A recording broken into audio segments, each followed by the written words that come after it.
Welcome everyone back to another MrKap video, and in this one, we actually have a special guest on the channel for once, one of the first times ever actually, to go over some really cool speedrun tactics in the Cuphead community and with these previous speedruns.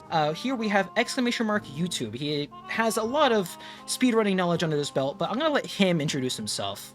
Hello, I am !YT, as MrKap just said. I'm the best Asian speedrunner in the Cuphead speedrun community currently. I am also top 10 in this category that we're going to be watching right now. I also used to hold the world record for DLC 80% and currently hold many records in many individual levels. Yeah, so we're going to be analyzing this Grandius' milestone of a run, which is 27:33, which is an insane time. I cannot stress this enough. Yeah, I'm going to be going over like some of the behind the scenes stuff, like why is Grandius doing this here and what's good about it, why is it fast, and I'm also going to be going over some of his like times and bosses and why they are like so good compared to others. In the next speedrun, we will be going over, because we are going to be going over two, to show different versions of the game. This is on version 1.1.5, which is not the current version of the game. This is a little bit older, right? Like, yeah, it was released in like 2018-19. Yeah, this is before the DLC, okay. Yeah, and this is any percent, so anything goes, glitches, you know, go ham. Okay, go ham. And this is by far the fastest time that anyone has achieved in this category. So I commend Grandius, very good speedrunner. Please check him out if you can. But the next speedrunner we have is this. Can you explain a little bit about this speedrun, Mark? Oh, sure. This is No Wonder Glitches. It's most of the time run on 1.2. 1.3 is the current DLC version. The reason why we run on 1.2 is because 1.3 actually introduced a few glitches that are harmful to speedrunning, such as when you're shrinking, your bullet and bomb cooldowns don't go down. Your pea shooter animations are kind of screwy, I think, too. Yeah, a lot of differences in 1.2 and 1.3, like minor differences, but still differences that matter a lot in speedrunning.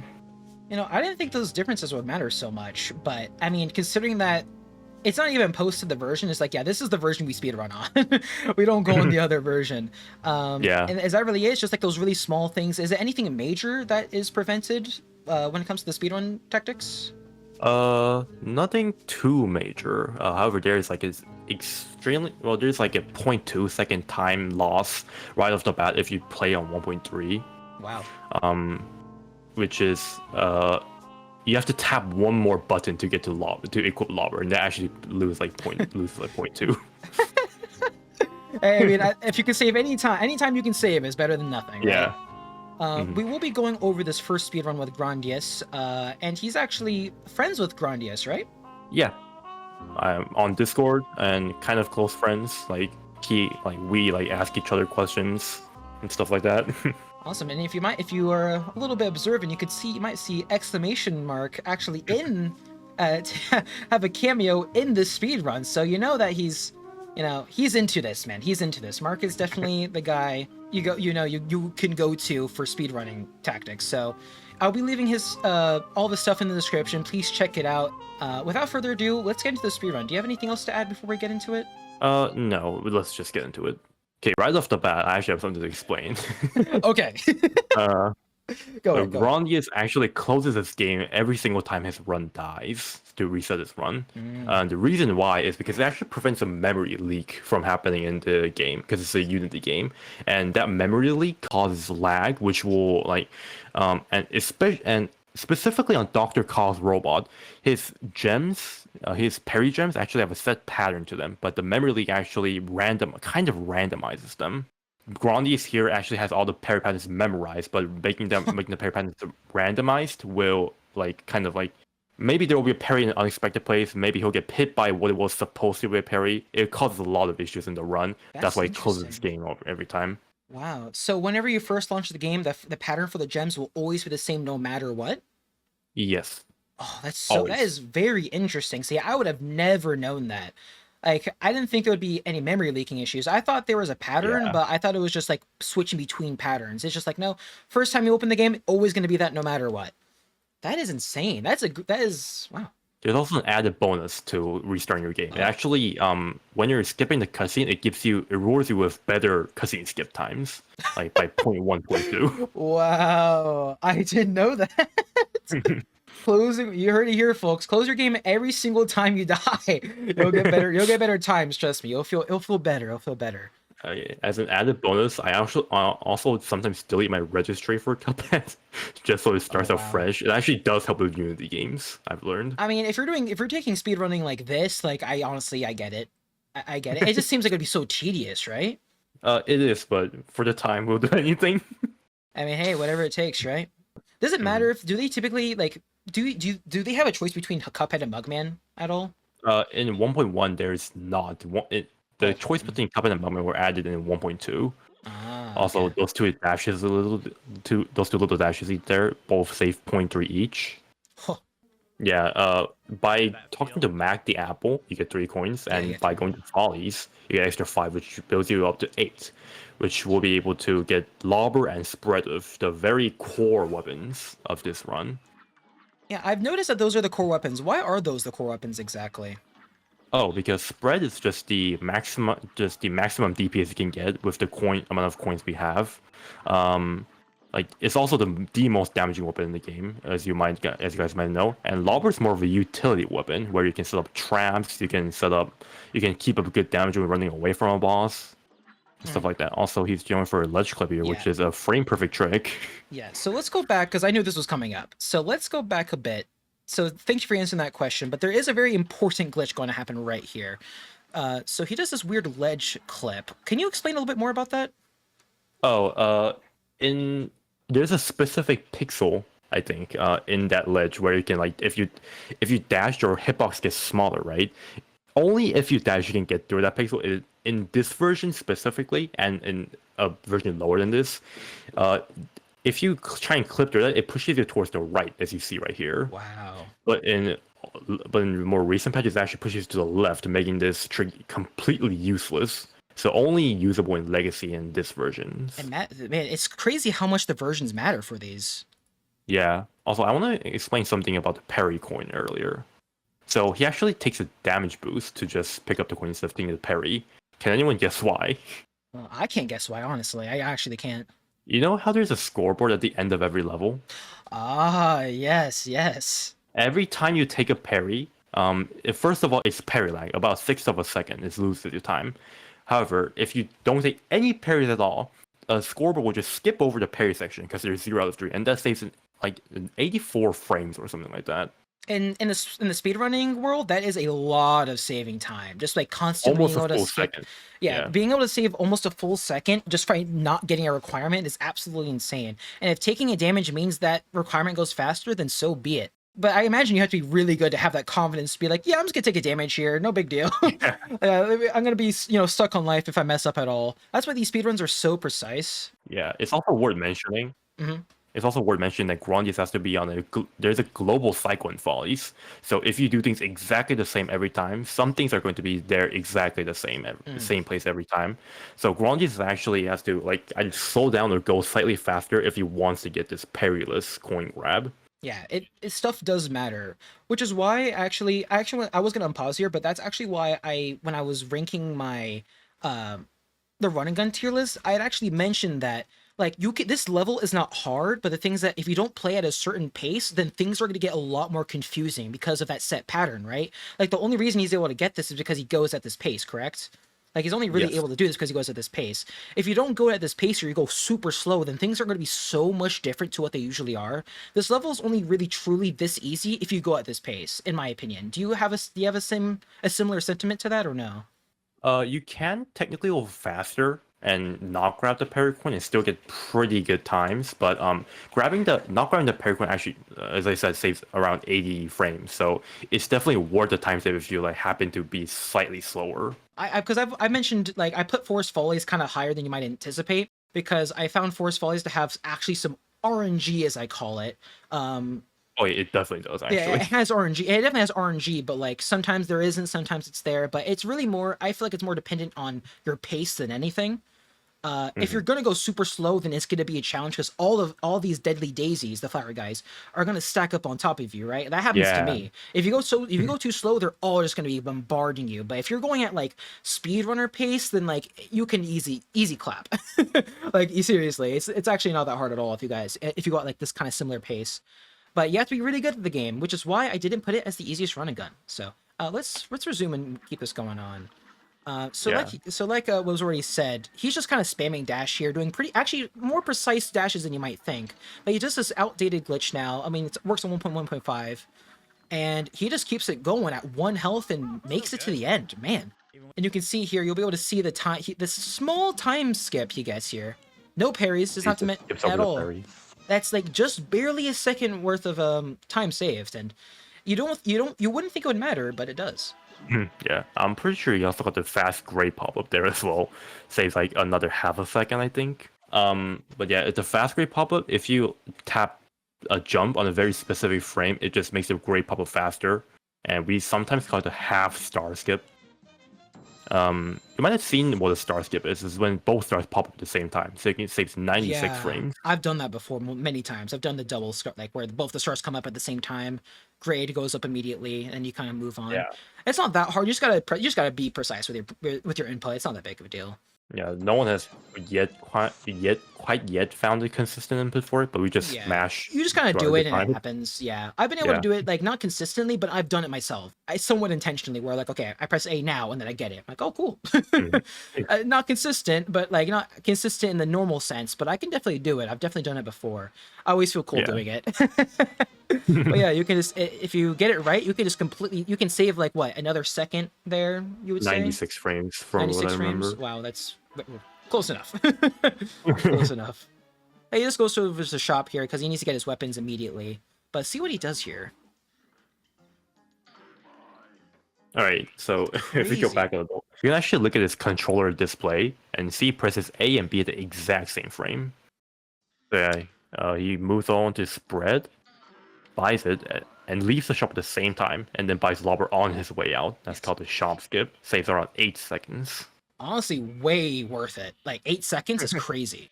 Well, it's more of saves 8 seconds because if you miss it completely, it loses you 8 seconds. Oh yeah, because you have to deal with all the animation stuff.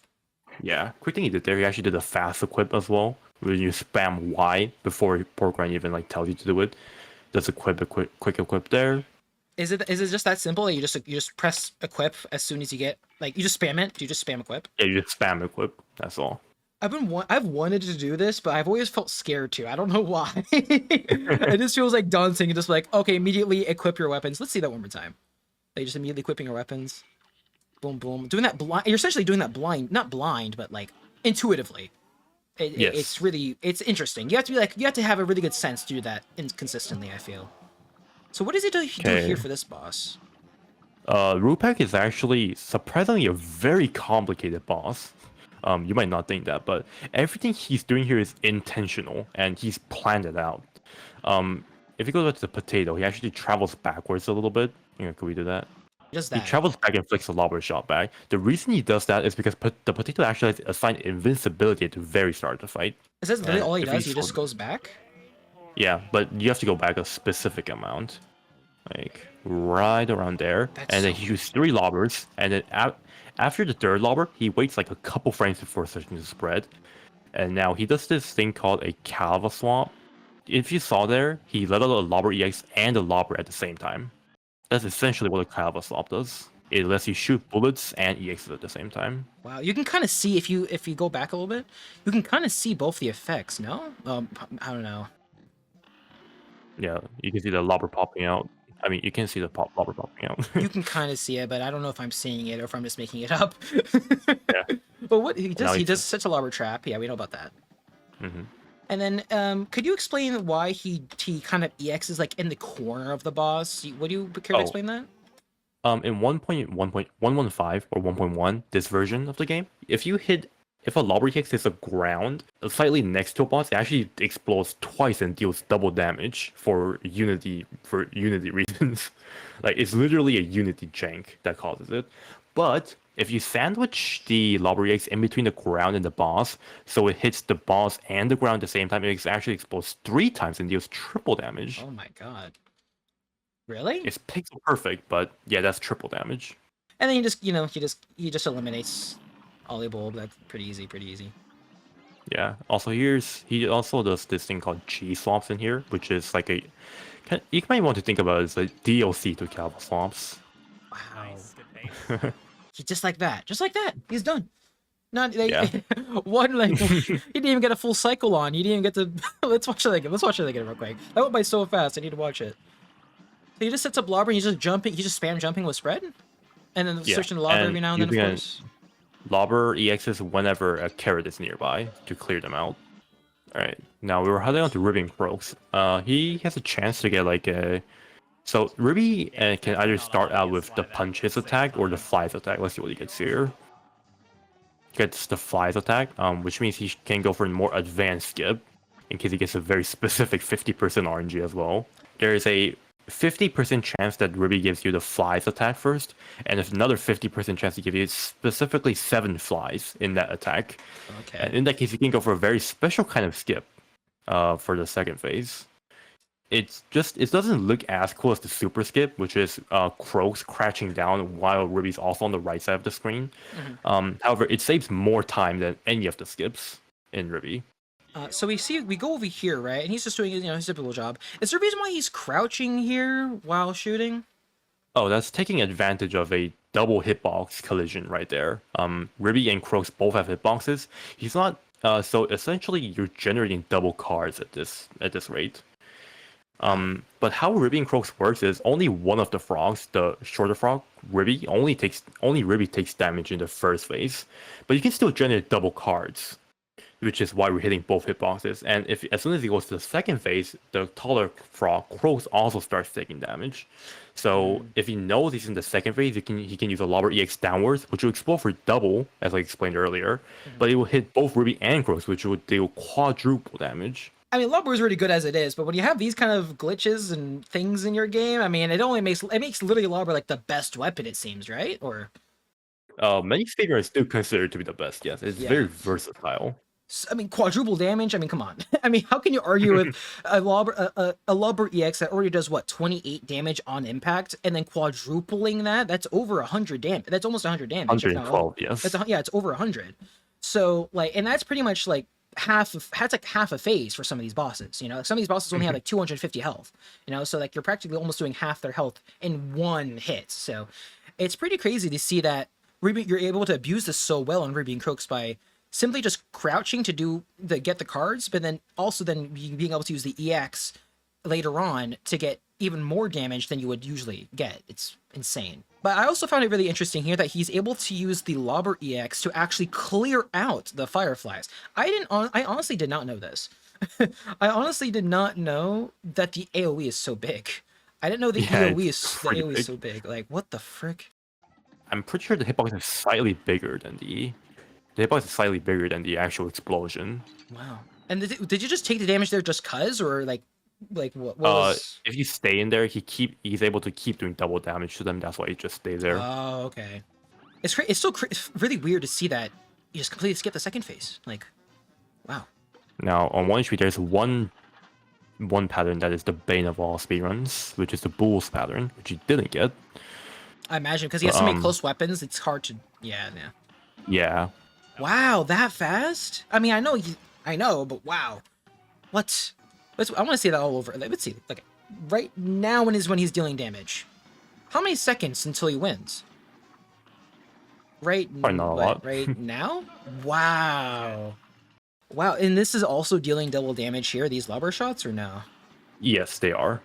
Wow. If you get the specific Tiger's attack, there's actually a chance they'll hit the Tiger's platform and the ground and deal quadruple damage as well. It's stupid precise. What? It's 44, 44 is really good, by the way. He actually lost that there. Did he? Yeah, actually, if you look at previous segment in the bottom of the splits. Oh. Dang it. It says plus 0.0. That means you lost 0 seconds. So yeah, it's kind of he's catching up for some of his slack. Okay. Oh. Let's see the glitch here. Okay, now he takes these 2 parries. The reason we take parries here is because there's such a big time save right there. So you can see him like tracking him. And then he lines up his triples, and he takes these 2 parries. And then there's a 3-framer trick right here. He uses the lobber ace up and down. So what happens here is that Goopy actually has a sprite swap right in this exact moment, which means there will be an old Goopy and a new Goopy in the same place. So you're dealing 2 double damage lobbers, 1 up and 1 down, on 2 hitboxes for a total of 2 quads, which is 8 times damage. Oh my gosh. Look at this. Boom. Boom. If you hit the pixel perfect spot here, it can go up to 10 times damage total. Wow. 10 times damage on... I'm replaying this again for a reason. Just from this move, you pretty much you're done with the fight at this point. You're done with the fight at this point. It's GG's, essentially. And then he just keeps on going. We'll keep it in slow-mo. He just keeps on going. And doesn't he end the fight real soon? Boom! Right there. Look at this! It's... Even he says the pace is sick, bro. He's so confident right now. I would.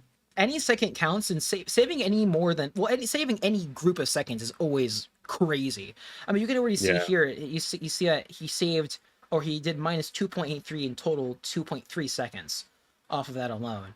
And yeah, all this might seem kind of redundant, like, oh, it's only 2 seconds, but like, we're talking about people that are literally doing this for competition. Like, this is competition. Yeah, and in the world record levels, too. Yeah, in the world record levels, like, it's competition. But from what I know, the speedrun community is still pretty tight-knit, very welcoming, right? Am I wrong about that?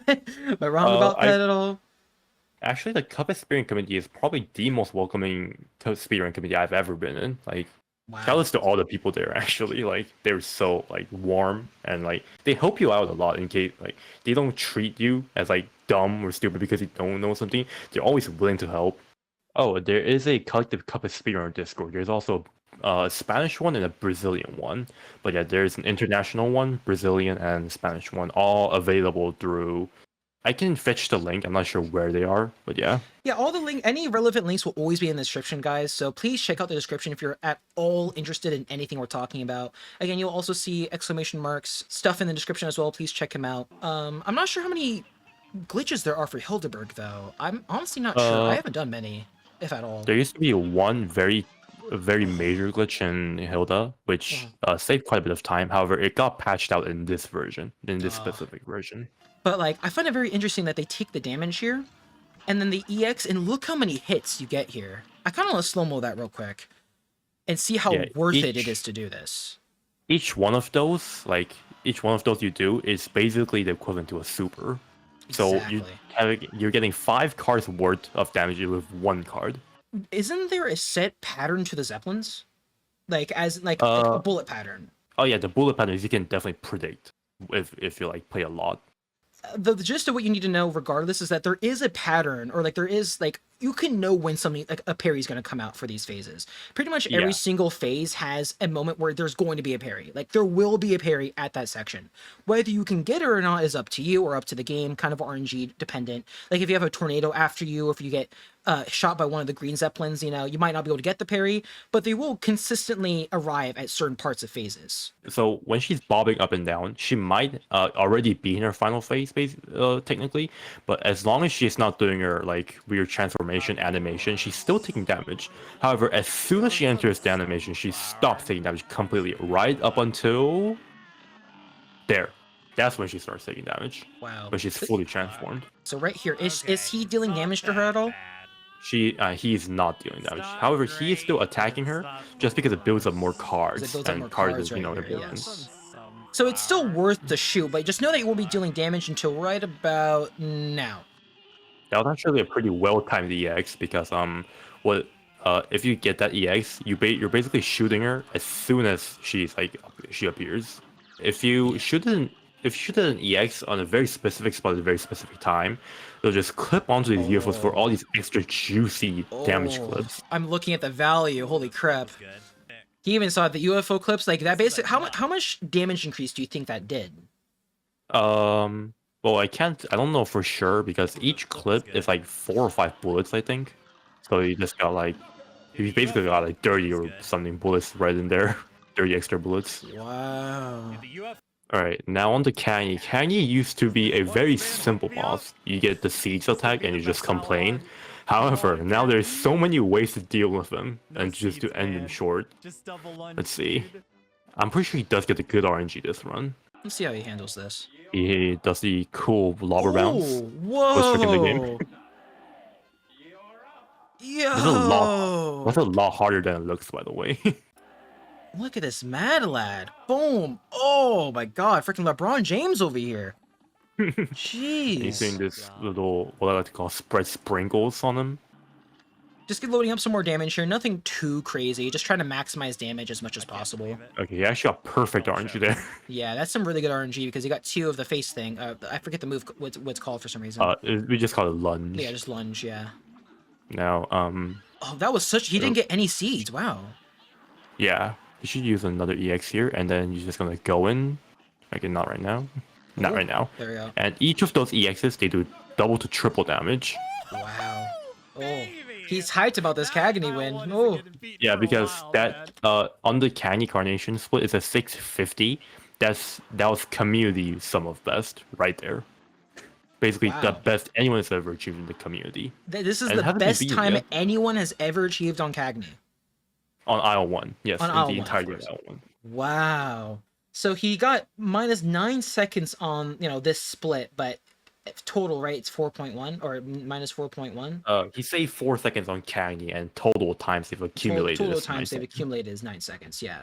That's because Cagney is notorious for giving all speedrunners bad RNG and just giving the seeds. Really? Yeah, because you get the seeds. As you saw, he didn't get any seeds. 35 is excellent. I think my best time on Cagney is like a high 40s or something like that. Like I don't remember, and I thought that was good. I thought, like, it wasn't high. It was like 45 plus, I think, is what I got because I got seeds. But wow, a 35 on Cagney. Is this the best time for? So this is the best time for Cagney. No, 33 is. Oh, 33 is okay.